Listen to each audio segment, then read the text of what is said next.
अब तक जो देखा वो सब ट्रेलर। यहाँ से आपकी 5 मिनट की ये स्टोरी है और रियल स्टोरी है।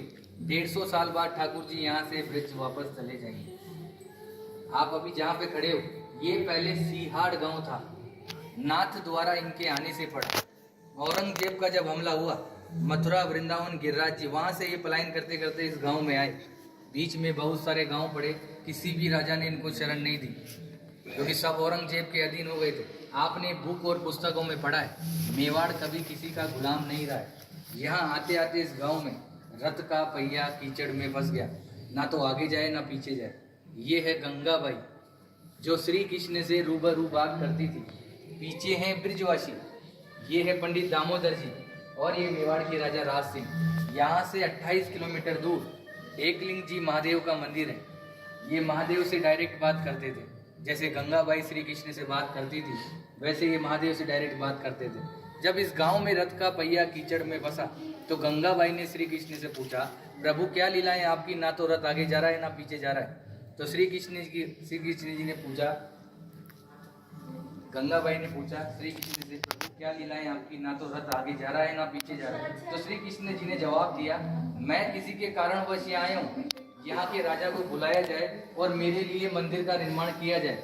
गंगाबाई ने ये बात पंडित दामोदर जी को बताई और पंडित दामोदर जी ने मेवाड़ के राजा राज सिंह को बुलाया और कहा कि हमारे प्रभु पधारे हैं, क्या इनको शरण मिल सकती है।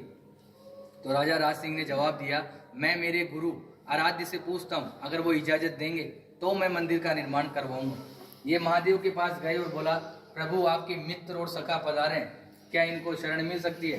तो भोलेनाथ ने एक सुंदर सा जवाब दिया, मेवाड़ की जनता अगर इसके नखरे उठा ले तो ही इसी को रोकना है, अन्यथा जाने देना है, क्योंकि ये अलग अलग श्रृंगार करता है, 8 समय की झांकियां लेता है और अलग अलग भोग लेता है। घूम फिर के ये बात गंगाबाई के पास आई और गंगाबाई ने श्री कृष्ण को बताया, प्रभु आपके लिए तो महादेव ऐसा ऐसा बोल रहे हैं। तो इन्होंने भी एक सुंदर सा जवाब दिया, वो है भोला, नाम से भी भोला है, काम से भी भोला है। उसको तो 2 रुपए की राख लगाकर बैठा दो तो बैठा रहेगा, मगर मेरे नखरे वो जानता है। मैं मेवाड़ की जनता को वचन देता हूँ, मैं यहाँ का जल भी ग्रहण नहीं करूँगा।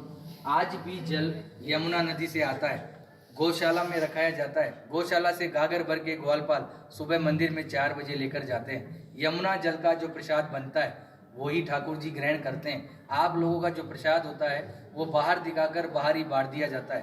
कहते हैं किसी के कारणवश है, मीराबाई की कजन सिस्टर अजब कंवर बाई साहब इनके साथ पासे खेलती थी। श्री कृष्ण को पता थी कि आज मेरे साथ ये पासे क्यों खेल रही है, मगर श्री कृष्ण जी जान चला के हारते गए और अजब कंवर बाई साहब को जिताया और बोला कि